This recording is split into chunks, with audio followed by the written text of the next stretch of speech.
ਨਾਮ ਕੀ ਹੈ? ਮੇਰਾ ਨਾਮ ਨਵਾਜ਼ ਤੇ ਕੀ ਹੋਇਆ ਤੁਹਾਡੇ ਨਾਲ? ਮੇਰੇ ਨਾਲ ਭਾਈ ਨੇ ਹੋਇਆ ਤੇ ਮੈਂ ਜਦੋਂ ਅਚਾਨਕ ਸੁਣਨੇ ਦੇ ਕੋਲ ਇੱਕ ਗੱਡੀ ਖਲੋਤੀ ਸੀ, ਉਹਦੇ ਵਿੱਚ ਇੱਕ ਅੱਗੇ ਲੇਡੀਜ਼ ਬੈਠੀ ਸੀ ਤੇ ਮੇਰੇ ਨਾਲ ਮੇਰੀ ਫੈਮਿਲੀ ਭਰਜਾਈ ਸੀ, ਬੇਗਮ ਸੀ, ਮੈਂ ਹੀ, ਮੇਰਾ ਛੋਟਾ ਭਰਾ ਸੀ ਨਾਲ।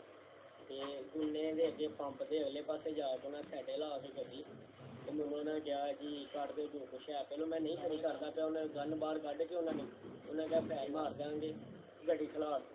ਮੈਂ ਗੱਡੀ ਖਿਲਾ ਰਹੀ ਏ, ਉਹਨਾਂ ਨੇ ਮੇਰੇ ਕੋਲ ਬਟਵਾ 12-13 ਹਜ਼ਾਰ ਰੁਪਇਆ ਸੀ, ਭਰਜਾਈ ਮੇਰੀ ਦੇ ਕਾਂਡਿਆਂ ਨਾਲ ਲਾ ਲਏ ਤੇ ਉਸ ਤੋਂ ਬਾਅਦ ਉਹ ਵਾਪਸੀ ਫਿਰ ਵਾਪਸ ਆ ਗਏ। ਲੇਡੀਜ਼ ਤੋਂ ਉਹਨਾਂ ਦੇ ਨਾਲ ਲੱਗੇ ਇੱਕ ਬੈਠੀ ਸੀ।